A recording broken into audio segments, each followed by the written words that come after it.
High-Five Fitness. I'm Dennett, the host and producer. We will be getting an ab workout in, and we will be discussing some secret little tips about how to get more fit.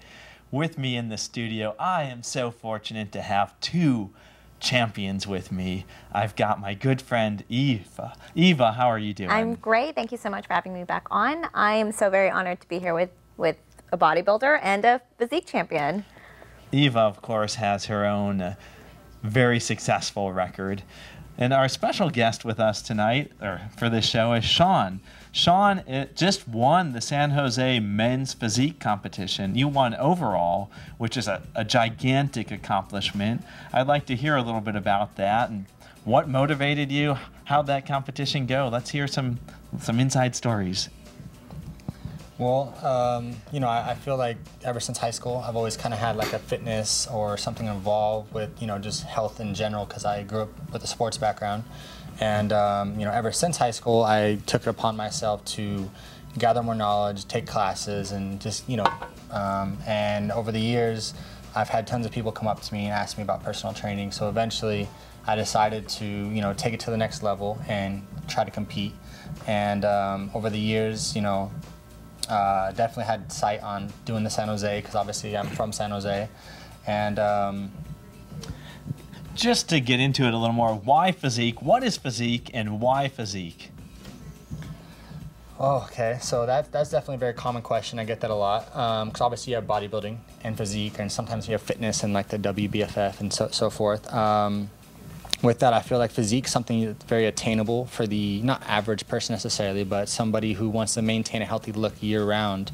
So I feel like bodybuilding, you kind of have those, you know, off seasons, aka bulks, where I don't really like that. I like to keep kind of my aesthetics year-round. So that's something that when I saw the physique category pop up, I was like, that's something I want to do, because that's something, for one, I can maintain it year-round. There's no real off-season. I don't have to go through like a sloppy bulk or, you know, feel, you know, down about myself, and I feel like I'm always beach ready, as they say. And so how long have you been competing as a physique competitor?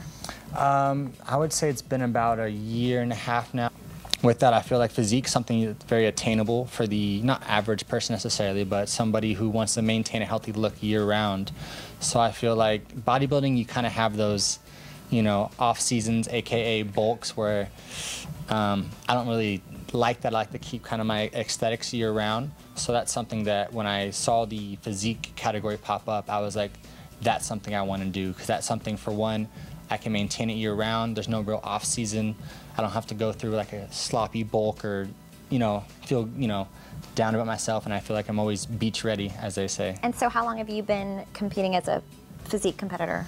I would say it's been about a year and a half now. My first show was the San Jose back in 2011. And, you know, I went into it like, oh, I look great, I'm going to kill it out there, and had a lot of fun, but did not know posing played a big role in competing.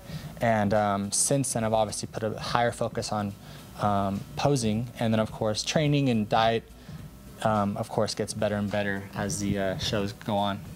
I have to bug you. So give us some secrets. I mean, you've got some of the best abs out there. What are some diet secrets? And also, some of our viewers don't compete. So what is something they can do to clean up their diet and get abs like you? Well, definitely another common question, because of course diet, if you guys don't know, is something, it's about 70% of the battle. Because I mean, you can train, you can do your cardio, but if you're not putting the right foods and you know, supplements on top of that into your system, it's like trying to run your car without the right fuel, right? You're supposed to put in, what, 91 gasoline into your Mercedes, but you're putting in 87. Your car's gonna break down a little sooner than it should. So nutrition's a very key aspect, and when it comes to diet, I feel like the best thing you can do is you got to stick to something long enough to see if it works for you, because what may work for me may not work for you, or, you know, obviously for the ladies, of course. So what are like the staples? I mean, if someone was going to go out now and fill up a shopping cart of food, what kind of food would you recommend they fill it up with? That's a very good question, and that kind of gets me more to the direct point. Yeah, so I feel like, first thing is you got to stick with the lean proteins, of course, healthy fats. And so lean proteins, you're looking at steaks, of course, that have less marble, right? Because it's okay to have steak. Definitely want to do, chicken breasts, of course. Stay away from the ones with the skin, of course. Fish is always good. There's really not too many things that I say that you can't do. Flex dieting is good for anybody. It's just a matter of if you're going to have salmon, you probably shouldn't be mixing in some almonds and or avocado and extra fats. You're already getting your fat from your meat. So I feel like, again, you just want to look for carbs, fats, and protein in every meal. Good rule of thumb for anybody out there is, basically the size of your fist, that's going to be, your carbs. The size of your palm, that's going to be the size of your protein, and then the fats, the size of your thumb. Awesome. I love that he pointed out portion control. Portion control can make all the difference. So just curious, how many meals do you eat throughout the day? Yeah, those are some excellent questions. I want to recap on that real quick because that is such an important point for our viewers to get. That was protein or carbohydrates the size of your fist. Yep. And then protein. Carbs. Sorry, if I carbs the size of your fist. Yes. Protein the size of your palm. Yep. So that's the palm with your palm without your fingers. Yes, exactly. And fat's the size of your thumb. Exactly. So that's not. I mean, if I'm eating nuts, that's not very many nuts. No, that kind of more so relates to like avocado or something along those lines. Or even if you're going to maybe use margarine, which I don't really recommend butter so much because I try to avoid that, of course, especially when I'm show prepping. But just it's a rule of thumb. It's not necessarily going to work for everybody. But if you just didn't want to weigh out your food, you just wanted to eyeball it, that's a great way to eyeball it. But the way that I do it, of course, for like nuts, for example, a good serving size is usually about 20 to 25, depending on the type of nut. But usually I do a couple. Coconuts. 20. Okay. He's a funny guy. So obviously I'm talking about like any tree nut such as like peanuts, cashews, walnuts, anything such as that nature. But of course I usually do about a couple servings of fats throughout the day. So I would do like 12 here, 12 in my lunch, so mix and match. So Sean makes a great point that you're going to get the healthy fats in other parts of the meal, not just... Sure, getting the lean meats you will. So I've got two questions I'm really curious on diet. One, how many meals a day are you eating? Do you do the intermittent fasting? And the next question, if you remember it, is, so one, how many meals a day? And I'll hit the next one in a moment. No worries. It does vary on what type of the year it is, but of course, when I'm show prepping, it could be anywhere from 6 to 7 meals. It just depends on what stage of the prep I'm at. So right now, as I'm about 5 weeks out from the Governor's Cup, I'm about 7 meals in. Of course, does that mean I'm having carbs, fats, and proteins every single meal? No, I'm not going to give you my exact diet plan, but I will say, but I will say that there's a couple meals where it's just strictly protein, just to get my protein in still. Actually, we do want to hear your exact meal plan. Don't you want to hear it? I as a competitor, I know he's competing. Okay, we'll let him off the hook this time. But tell us, what's your carb intake like? Do you go ultra low carb? Or what's your thoughts on that? Yeah. And I was just kidding, of course. If you guys wanted to know, I could give you all that information because, like I said, what may work for me may not work for you. So it is a secret for myself, but at the same time, it changes every single show prep, right? So, but as far as the carbs go, that's very key because I feel like most people don't understand that your protein should stay relatively the same no matter what your goal is for the most part, and what you should be fluctuating is more so your fats and your carbs. Of course, sodium and water play a big factor when you're going to dial in for the show, but of course carbs and fats are the thing you should be kind of manipulating a little bit. And as far as carbs go, as far as what am I doing as far as carb cycling or low day, high day, again, it's going to vary on the stage of the prep, but for right now I'm kind of doing like a teetering or a tier effect. So I'm going like low, mid, like a high day and like a refeed day, if you want to call it that. So I have a question. What is your preferred form of cardio? Because cardio can make all the difference, right? You're either going to burn off too much muscle or not enough cardio. I mean, what do you do? And I'd like to add to that. Do you do fasted cardio in the morning, or are you taking a protein shake, or what are you doing? Give us your secrets. We want to know. I'll definitely. As far as the cardio goes, most people dread it. I would say over the last couple of preps, I've learned to actually appreciate it and enjoy it, because it's like when you do the fasted cardio in the morning, yes, I do fasted cardio in the morning. I feel like my first meal, aka breakfast, it's like a free meal, right? It doesn't even count. It's just refueling me. And then by the time meal 2 comes around, my body wants that. You know what I mean? So every meal, go ahead. So that's awesome. I want to recap, and then let's go get some exercises. I want you to teach me how to build those abs. But part of it's diet, and again, I really want to go on portion control. You're getting 6 small meals a day. You often start with the size of your hand for carbohydrates. And if you go to a restaurant, think of the amount of pasta you get on a plate. It's a lot smaller than your fist. I mean, I could probably fit maybe 5 of my fist on a nice dinner. And so you're just way overloading. And then again, protein is the size of your palm without your fingers, and fat's thumb. I like that. Cool rules. Let's go get some exercises going, and can you teach me some secrets? Sounds great. All right, and so if the audience is curious to see where to find Sean will actually be competing at Governor's Cup in Sacramento, California. And will be going pro this summer, hopefully, make his debut at Nationals in South Carolina towards the summer. That's right. All right, if you could demo. Yeah, so one of my favorite exercises for your abdominals or abs is the planks. And I know most people dread them, or they think that the first thing you got to do is always crunch, crunch, crunch. How many crunches do I got to do to get abs like you, for example? And I always feel one of the best things you do is build, you know, let's see. Yeah, Show me. So the first thing you're gonna do is you're gonna get down basically on your forearms here. You're gonna get up on your toes, and then essentially you're just gonna keep your core and your lower back nice and tight. And usually what I would do is I would hold this for, of course, for a beginner, you know, try like 30-second holds. And as you get more and more advanced, you can get up to about 3 minutes, which is typically where I'm at. And I guarantee you, by the end of that 2 minutes. Let me give it a try, and then maybe you could show me a couple advanced. And exactly, let's do that. Some of our viewers are more advanced and some are less. So, I mean, what are some examples for more advanced and less advanced? We're starting off with a simple plank. Simple plank, and like I said, you're gonna keep your core nice and tight. So you're gonna wanna like bring this in, like suck it in as if you're on stage, and then keep this. You should almost feel like a nice little tight back there, and then just like you're doing. And of course you would hold it for a good, you know, again, 30 seconds to about a minute to 2 minutes if you're more advanced. And then, so that's just one of the first workouts I would have you do. And let's do a four count. So 1, 2, 3, 4. Right. And now we're gonna go into the side plank.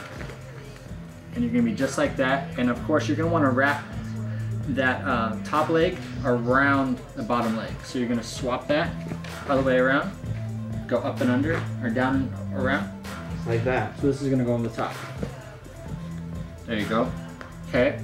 And this is great for your obliques, but he's actually in improper form right now. He's gonna wanna bring this up a little bit. Show me. And then he's gonna start feeling a nice burn right here. I do feel that. Yeah. That does burn. And it's a really great way to bring in that little side core and kill those obliques. I'm feeling it. So now let's do a 1, 2, 3, 4 count, and I'll switch to the other side real quick. Do you hold in the middle again, or? You could if you want so to switch it up. So it would be like this, and then you're gonna switch the legs again. So this leg goes like that. There you go, perfect. And then now again, you're gonna feel that nice little burn right here. Keep this tight. Keep it tight. And anytime that you stop losing that feeling, that probably means you're dropping your hips. So anytime you do that, just always remember to bring your hips up. Just like, I feel it. Yeah, you know, you trust me. It burns. That burns pretty quick. Yeah, I like that. It is a really nice one, right? That's a good one. So let's give it a 4 count. 1, 2, 3, 4. And now, I don't know if you remember the one I showed you earlier, but now we're gonna lay on your back, okay? And what you're gonna do, give you a little take a nap. Exactly, take a little nap right here. So what you're gonna do is you're gonna bring your hips up, and then you're gonna bring one leg up. A lot of times you can rest it here or just rest right on the ground. And with this one, again, that same concept. What you're gonna do is you're gonna keep the core tight, and again, you should feel it a little bit here also. I feel my glutes too. You will feel it there. You're gonna bring it down right about here, and then remember to bring this up a little bit, and you just feel it here. And again, you might even feel that hamstring at the same time. And then another little advanced part of it is versus just keeping the toe up, you're just gonna simply pull it straight out right there. And again, that one eventually you do hold, and it's gonna kill It's burning, I feel it. So let's give a 4, 3, 2, 1, and let's switch it up. Other Switch leg, sides? Other leg, yep. By the way, I don't know if I mentioned this, but your quads are crazy right now. Oh, thank you. I feel it all over it. Yeah, so again, a lot of core. Bring up that core a little bit. Try to keep a straight line. Yeah, nice. Sort of like yoga. It is actually, and this is something that anybody can do at home, and that's the great thing I love about these is that you don't need a crazy fancy gym. I'm making them hold it while I'm just talking to you guys, and I'm feeling it. 4, 3, 2, 1. So far, how was that? Do you feel like if you... I found it in the core. That was good. How long do you normally hold for? Like I said, just for the beginners, you can start with 30 seconds for each one of those right there. And then if you want to be, if you're a little more advanced, try a minute. And then of course, build up to as far as you can go. Like for myself, I get it to the point where I'm starting to shake and I go about 2-minute long holds. And I do that 4 times, and I guarantee you your lower back and your abdominals will eventually get tighter and tighter. Well, and show me the next one while you're talking. Yeah, for sure. So the next one is a really good one. It does a little bit of upper body. Again, still works the core at the same time.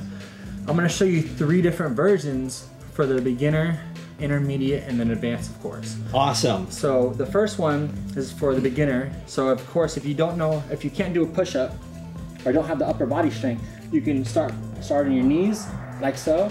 Simply come down here, like in the push-up position, press up, and then what you're gonna do is you're gonna bring your knee to your chest, come back down, back up, knee to chest, and you're gonna keep repeating that, of course, and that would be the beginner version. Of course, the intermediate would just be your normal one, where you're gonna be up on your toes, and just like so, down to push-up position, you're gonna explode back up. Again, knee to chest, down, back up, knee to chest. That would be the intermediate, and then the last version would be a little bit more advanced. Again, up on your toes, you're gonna come down like so, press up, and you're gonna come across your body, back down, and then cross your body, back up, and repeat. Let me give them a try. It's a little like yoga again, I think. Again, a little like yoga. So we're gonna start off, I'll just start with the regular one. Then do a push-up. And that's totally fine. I mean, you can go as low as you want, of course. You want to try to focus more so on the chest. There you go. Explode. And again, you're more than welcome, and you can even do little minor holds like that. So hold here for a minute. Yeah, and that would be. You said bring your leg up. Yeah, because if you were to go down there and hold it, it actually brings more blood to the for one, his pecs and or his trap area. So I mean, sorry, his chest. Oh my goodness. Forgot. Okay, so I do the twist now? Tricep, there we go. Now we're gonna do the twist. Let's go down. Hold. Come on up. Do the twist across the body, there you go. And if you do enough of these, you will definitely feel the burn. It's a slightly different burn than you feeling earlier, because obviously this is more of a crunching action than it is a hold action. I feel that when I twist, it's a good burn. How many should I do? Let's do 2 more. And then 1 more on the other side, and then we'll go into a nice little kettlebell swing. So what's your favorite ab exercise? One of my favorite ones is that Show me it.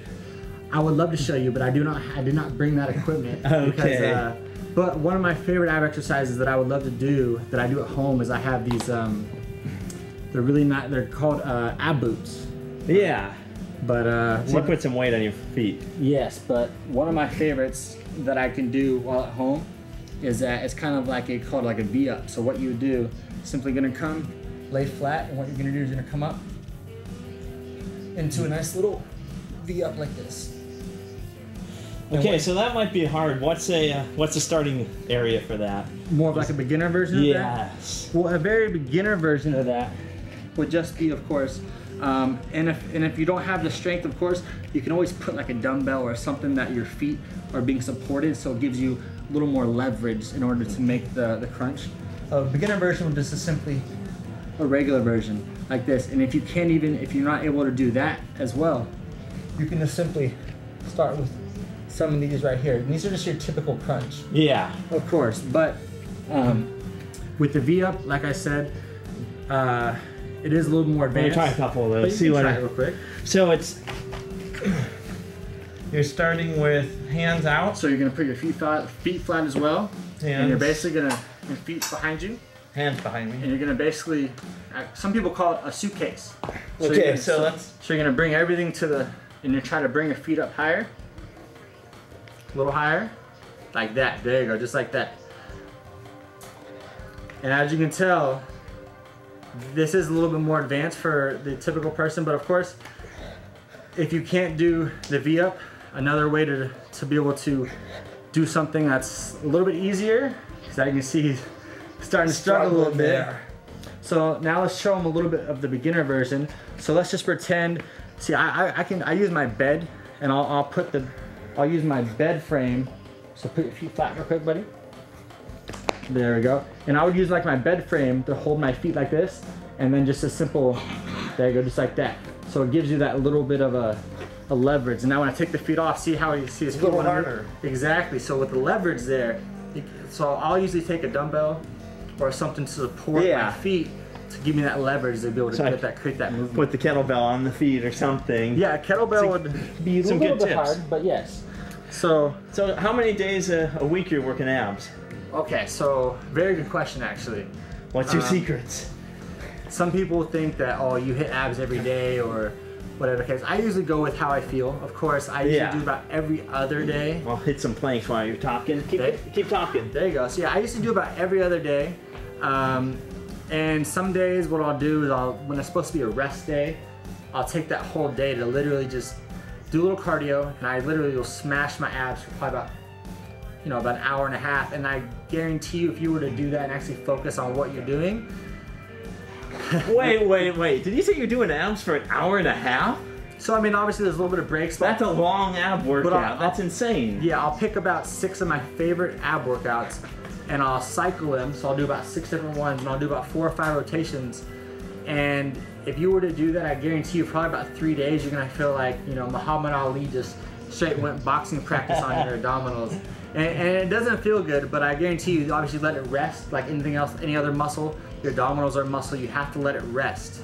You cannot just continue to train it. I mean, you could, but of course, if you want them to pop and to grow just like any other muscle, you have to factor in recovery and rest time. Okay. So what about off season? How often are you training?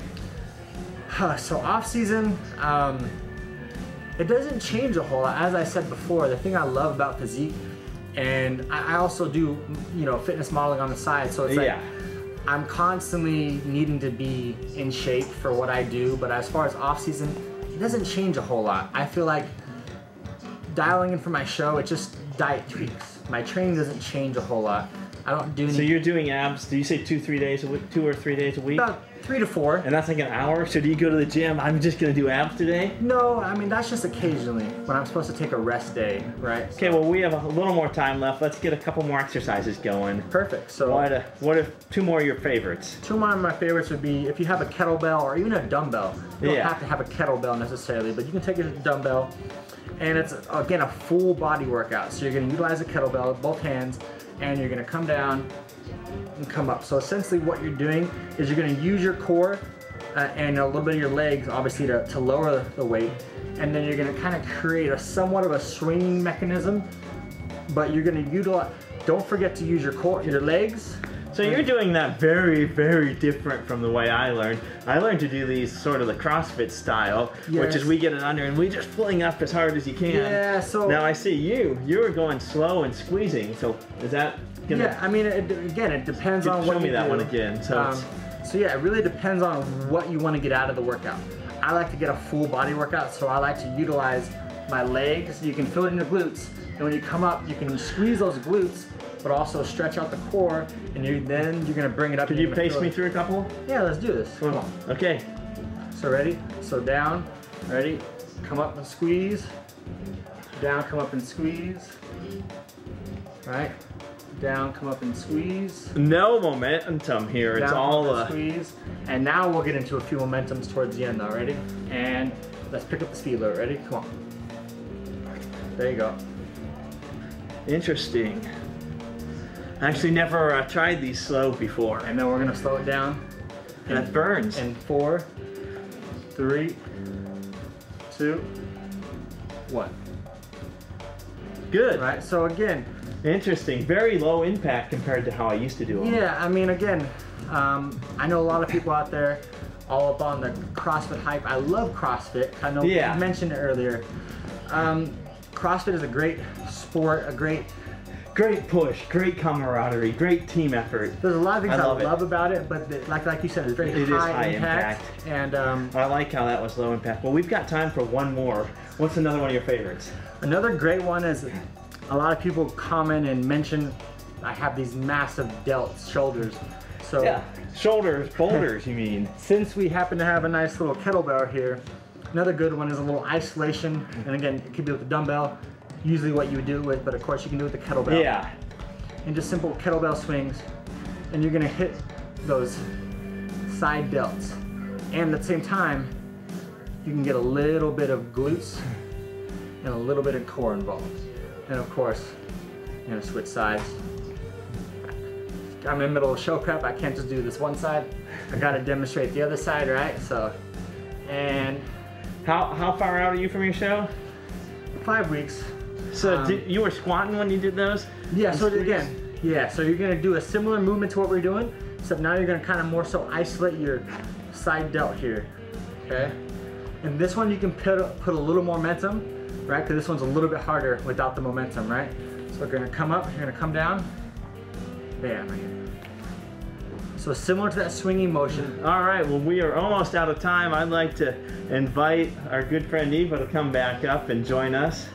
And I want to thank you for all your tips. And when's your next show? How far out are you? Like I said, probably about 5 weeks out from my next show, the Governor's Cup, and looking forward to that. And then moving on to nationals for the rest of the year. All right, what's your favorite ab exercise? You know what, the V-abs makes all the difference. Also some great medicine ball ab workouts that I think we're gonna have to do on another show with Sean. Yeah, we'll have to bring you back and focus more. Those are just great. I really enjoyed those tips. I want our viewers to remember the diet tips, portion control, also working your body, your abs, some great starter points. Let's congratulations. Yeah, Thank you so much for joining us on the show, Sean. Of course, Eva, it's great. You're part of the group here. Yes, thank you. Come back. I'd like to, invite you to come back sometime and show us a few more tips and pointers. And again, when was your comp? 5 weeks from tomorrow, actually. I want to wish you the best of luck on that. What are you going to have for dinner?